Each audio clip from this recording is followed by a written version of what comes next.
말씀의 은혜를 함께 나눕니다. 마태복음 말씀을 우리가 이어가고 있어요. 유대인 그리스도인들을 위한 책, 다윗의 후손으로 오신 예수님이 구약의 성취임이 드러나는 책이라고 마태복음 소개를 했었습니다. 산상수훈 본문을 우리가 어제 보았고 또 그 뒷부분을 통독하였고 오늘 이 13장 말씀을 함께 나누려고 합니다. 오늘 본문 이전에 11장 그리고 12장은 예수님께서 제자들과 함께 하나님 나라를 선포하시는 부분이 나옵니다. 그리고 그것에 대한 이스라엘 백성들의 반응이 나와요.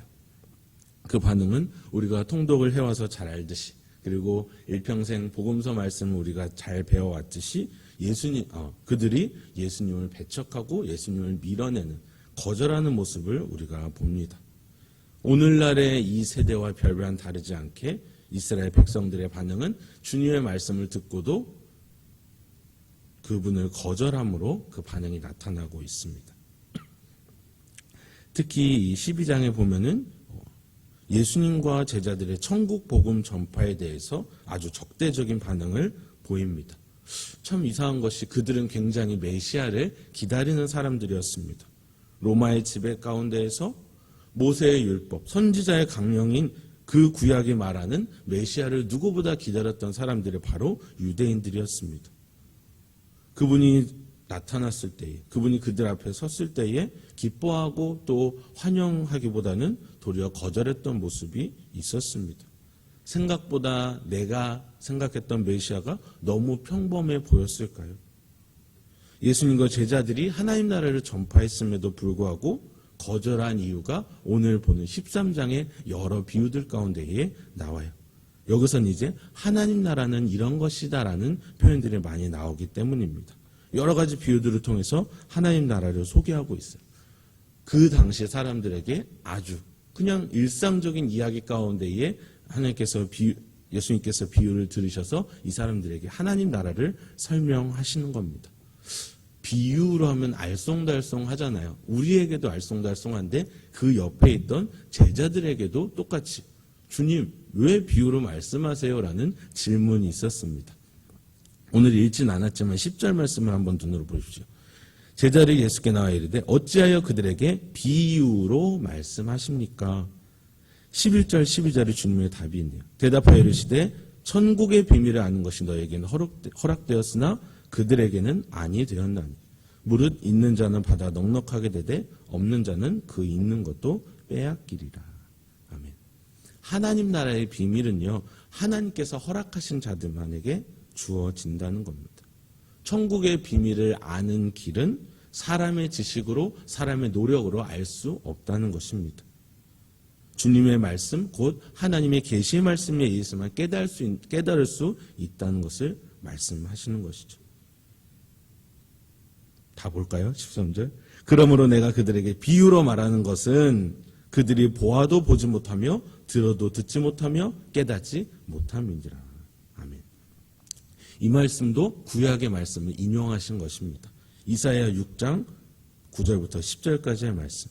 여호와께서 이르시되 가서 이 백성에게 이르기를 너희가 듣기는 들어도 깨닫지 못할 것이요 보기는 보아도 알지 못하리라 하여 이 백성의 마음을 둔하게 하여 그들의 귀가 막히고 그들의 눈이 감기게 하라. 염려하건대 그들이 눈으로 보고 귀로 듣고 마음으로 깨닫고 다시 돌아와 고침을 받을까 하노라. 아멘. 제자들이 생각하기에는 예수님의 말씀을 모든 사람 한 명도 빠짐없이 다 들어야 한다고 생각을 했어요. 근데 예수님께서 말씀하십니다. 그게 아니야. 너희가 생각하는 그것이 내 뜻이 아니란다 말씀하시는 거예요. 모든 사람이 깨닫기 위함이 아니라 하나님께서 허락하신 일, 귀 있는 자가 듣고 깨달을 수 있도록 하시는 것입니다.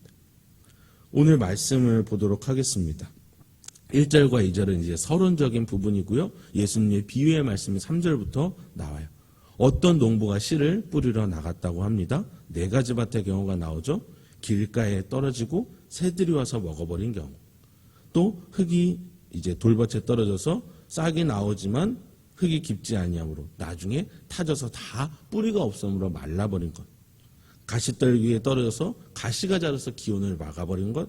좋은 밭에 떨어져서 100배, 60배, 30배의 결실을 맺은 네 가지 경우의 비유가 나오고 있습니다. 9절에 나오죠. 이 비유를 귀 있는 자는 들어라 말씀하시는데 우리에게도 사실상 알쏭달쏭한 본문입니다. 근데 참 우리 주님은 이 미련한 자들에게 다 풀어서 설명을 해주십니다. 오늘 뒷부분 보시면 19절부터 23절까지의 말씀이 다 이것을 풀어서 설명해 주시는 부분입니다. 19절이 첫 부분이에요. 길가 밭에 뿌려졌다는 그 씨의 비유를 말씀하십니다. 아무나 천국 말씀을 듣고 깨닫지 못할 때에는 악한 자가 와서 그 마음에 뿌려진 것을 빼앗아 간다고 합니다. 뭐냐면요, 그 천국 복음을 들을 때에 이미 마음부터 적대적인 마음을 가지고 사는 사람들을 이야기하는 겁니다. 하나님 나라에서 대해서 처음부터 들을 때에 적대적으로 밀어내고 난 듣지 않아 하는 그러한 완고한 사람들을 이야기하는 것이고요. 20절의 해석이 참 굉장히 많이 우리의 마음에 공감이 갑니다. 돌밭에 뿌려진 비유를 얘기하는 거죠. 말씀을 듣고 즉시 기쁨으로 받되 그 속에 뿌리가 없어 환난이나 핍박이 올 때에 거기서 무너지는 것. 말씀을 듣고 처음에는 감사해요, 감동했어요, 환영해요, 기뻐요 라고 그렇게 이야기하다가 자기 신앙에 문제가 생길 때에 그러면은 바로 거절해버리는 사람들의 경우를 이야기하는 것입니다. 또 세 번째 경우, 가시떨기에 뿌려졌다는 것. 말씀을 듣지만 세상의 염려와 또한 세상의 유혹의 말씀이 막혀서 결실을 맺지 못하는 경우를 이야기합니다. 받아들이지만 결국은 그 결실을 맺지 못하는 사람들의 경우를 이야기하는 거고요. 22절, 좋은 밭에 뿌려졌다는 비유를 보십시오. 말씀을 듣고 깨달은 자를 이야기합니다. 이들은 결실하여서 100배, 60배, 30배의 풍성한 결실을 맺는다고 주님은 말씀하십니다. 네 가지 경우를 보았습니다. 비유의 말씀입니다. 질문, 뭘 말씀해 주시고 싶으신 걸까요? 대체 너희도 좋은 밭에 뿌려져라. 끝. 이것은요, 제자들이 이제 주님의 말씀을 받아서 주님의 명령을 받아서 하나님 나라를 전해야 되잖아요. 그 사명을 가지고 나아가야 한 자들이잖아요. 그 하나님 나라를 전함에 있어서 많이 전하고 씨를 뿌리는데 거절할 자들이 많을 것이다. 너희들이 낙심할 수 있을 것이다. 하지만 너희가 이것을 다 각오해야 한다는 것을 말씀해 주시는 것입니다. 예수님의 사역에 대하여서 예수님의 말씀을 듣고도 다양한 반응들이 있었습니다. 방금 말한 네 가지 경우처럼요. 단번에 거절했고 환영을 했지만 배척하고 떠나간 사람. 제자들이 주님과 열심히 수고한 것에 비해서 열매가 적은 모습들이 보여졌습니다. 사실 이 부분이 다 13장 이전의 부분이에요. 많은 사람들이 천국 복음을 거절하고 대적했습니다. 들었던 사람도 있고요. 순종했던 사람들도 있고요. 제자들은 그 예수님의 혹은 열심을 보고서도 실망했던 제자들의 모습도 있었을 것입니다. 왕이신 예수님은 이 비유를 통해서 제자들에게 거절당하는 것이 당연하다는 것을 가르쳐주고도 하신 것입니다. 우리가 사는 이 세상 가운데에서도 동일한 현상이 일어납니다. 어떤 측면에서건 어떤 부분에서건 어느 파트에서건 하나님을 거절하는 사람들의 모습이 세게 나타나기도 합니다. 우리는 생명 살리는 복음이라고 부르짖지만 관심 없는 사람들의 모습이 있습니다. 관심은 보이나 쉽게 식어지는 모습이 있습니다. 불편해합니다. 욕이나 안 하면 다행이기도 합니다. 더 보면 정치적으로 이용되어서 때론 기독교라는 어쩌면 종교라고 불리는 그 기독교가 먹잇감이 되기도 합니다. 언론들이 다 묻어뜯는 그런 경우도 있고요. 예수 믿는 사람들은 유별나하면서도 직장이나 우리가 있는 어떤 다른 사회적인 공동체에서도 시선이 남다를 것입니다. 우리는 이제 인정해야 합니다. 요새는 네이버 이제 맘카페 이런 게 되게 되게 일반적이잖아요. 거기서 이제 모든 정보를 얻고 하는데 이게 마음이 아니어도 파더여도 거기에 이제 그 게시물을 볼 수 있는 지역의 핫한 게시물이 이렇게 뜨더라고요. 요새 보니까. 근데 거기서 제 눈길을 끌었던 한 게시글이 있었는데, 교회 다니는 사람들, 지금은 뭐 게시물을 못 봐서 기억이 안 나는데, 교회 다니는 사람들 점점점, 우리 동네 얘기는 아니고 옆 동네 얘기더라고요. 왜 그렇게 자기들끼리 믿으려면 곱게 믿을 것이지 왜 이렇게 전도를 하냐. 하다못해 우리 애들한테 하는 거 내가 못 봐주겠다, 못 참아주겠다. 어른들 댓글 쫙 달리죠. 어른들 부담스러우니까 애들한테 하는 거예요. 옳소 댓글들이 막 달립니다. 그리고 뭐 전도용품이라고 하는데 다 싸구려 가지고 어쩌고 먹지도 말자 하는 뭐 그런 댓글, 막 환호까지는 아니지만 동감하는 댓글들이 굉장히 많이 달린 걸 제가 보았습니다. 뭐 좋은 교회를 추천하는 글들도 굉장히 많았는데 그게 하필 핫한 게시물 해가지고 지역 게시물에 뜨더라고요. 사람들은 때로는 복음도, 예수 믿는 사람도, 예수님이라는 존재도 거절합니다. 단지 예수님이 말씀하셨던 귀 있는 자들은 들으라. 그들이 귀 없는 사람들이어서 그런 게 아니라 우리의 죄된 세상의 모습이 바로 이렇기 때문입니다. 주님이 말씀하신 말세의 모습이 이와 같기 때문이에요.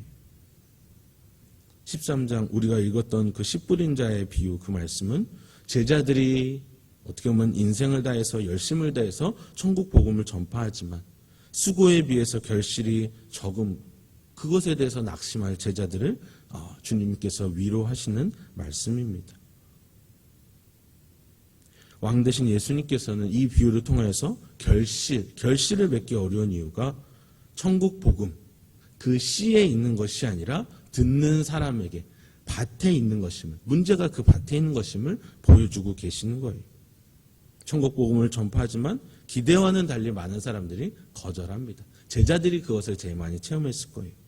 근데 주님은 낙심하지 말라고 이와 같이 말씀하시는 것입니다. 그리고 하나님께서 택하신 자는 반드시 반응하고 그 결실을 맺을 것이라는 것을 말씀하고 계시는 것이죠. 우리 오늘 마지막 말씀, 오늘 13장 23절 이 비유의 마지막 절 말씀을 보십시오.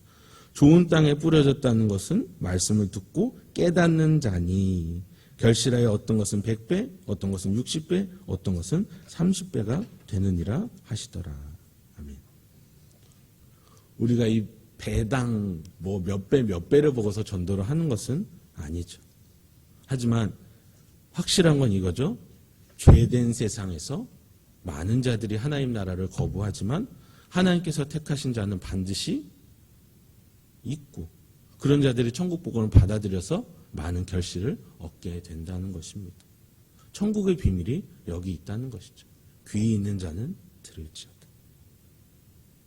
우리의 경우도 마찬가지인 것 같습니다. 그 결실을 맺은 자들이 바로 우리가 그 증거가 되고 증인이 되는 것 같아요. 우리는 어떻게 복음을 받아들이고 어떻게 하나님을 아버지라 부르는 자녀가 되었습니까? 죄인인 우리에게 찾아오신 예수님의 오심이 우리를 자녀로 인도하셨음을 믿습니다. 돌아보면요, 다 하나님의 은혜라는 것이 절로 우리 입술에서 고백이 됩니다. 정말 내가 하나님과 함께 있을 사람이던가. 모태신앙 감사하죠. 근데 결혼 정년기 청춘 남녀들이, 크리스찬 청춘 남녀들이 제일 경계하는 순위가, 부모님들도 마찬가지로 결혼 정년기에 그 형제 자매 그리고 형제 자매 부모님들이 경계하는 1순위가 뭘까요? 모태신앙이래요.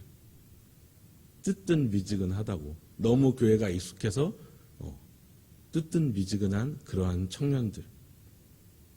모태신앙 정말 최고의 선물이며 축복입니다. 자녀로서. 근데 그것이 가장 느슨해질 수 있는 신앙의 부분이기도 한다는 것이죠. 내 삶에서 모태신앙으로 태어났지만 이 믿음이 식어질 수도 있었는데, 아니면은 대학교나 중고등학교 때 예수님을 만나고서 내 신앙이 식어질 수도 있었는데 나를 이 믿음의 울타리에 두셨다는 하나님의 은혜를 기억하는 겁니다. 언제 우리가 믿음이 떠나기가 쉽습니까? 연령별로도 다 다양하죠. 청소년부 때, 청소년기 때 대학 입시 학원 다니라고 야 대학 가면은 그때 열심히 봉사하면 돼 하면서 사 식을 수 있고요. 대학 가면 가는 대로 대학에 적응하고 거기서 동아리하고 해외 뭐 연수 가고 하느라고 싹 내려가고요. 취업 준비할 때 준비해야 되느라고 쉽고요. 뭐 반대로 거기서 또 열심히 기도로서 나아가는 사람들도 있지만 직장 들어가서도 바쁘니까 슥 내려가고요. 결혼해야지 결혼 준비하면서 슥 결혼을 하고 나서 믿음이 별로인 배우자가 만나서 싹 낙심하여서 우리는 주님을 떠날 수도 있었습니다. 내 마음이 어려워서 내 상황 때문에 주님을 떠날 수도 있었던 자들입니다. 그런데 주님은 우리가 그 말씀을 듣고 순종하게 하시고 결실을 맺게 하셨습니다. 나를 주님을 예배하는 자리로 하나님을 생각하고 그분께 기도할 수 있는 그 자리 가운데에 우리를 보내주셨다는 것입니다. 정말 은혜죠. 이것이 주님의 예정이 되며 우리가 감사해야 할 제목이 되는 것입니다. 오늘 본문 보았듯이 주님의 말씀이 선포될 때에 또 제자들처럼 전도하며 말씀을 선포할 때에 다양한 반응들이 있었습니다. 냉혹하게 배척했고요. 긍정적인 반응을 보여도 배반해버리는 사람. 신앙생활은 하지만 세상의 유혹 가운데에 그냥 결실을 맺지 못하는 사람. 말씀을 받아들여서 100배, 60배, 30배의 결실을 맺는 자들이 있다는 것입니다. 많은 씨들이 그냥 사라져버리는 것 같아 보여도 반드시 그 중에는 듣는 사람이 있다는 겁니다. 받아들이는 사람이 있다는 겁니다. 놀라운 결실을 주님께서 예비하십니다. 하나님의 나라는 이렇게 확장되어 가고 중단 없이 계속하여서 전파되어져 간다는 것입니다. 이 아침 말씀을 가지고 함께 기도하실 때에 하나님 아버지 나를 이렇게 예정하여 주시고 좋은 밭으로 인도하여 주시니 감사합니다. 이 감사의 기도 제목이 나왔으면 좋겠습니다. 우리가 귀 있는 자로서 주의 말씀에 항상 귀 기울이게 하여 주시고 세상의 기류가 어떠하건 주님의 나라는 흔들리지 않음을 믿습니다. 변함없음을 아는 우리가 되게 하여 주시옵소서. 전국 백성의 삶으로 우리의 삶이 사라지게 하여 주시옵소서. 이렇게 기도하며 나아가는 저와 여러분 되시기를 주님의 이름으로 축복합니다. 아멘. 기도하겠습니다.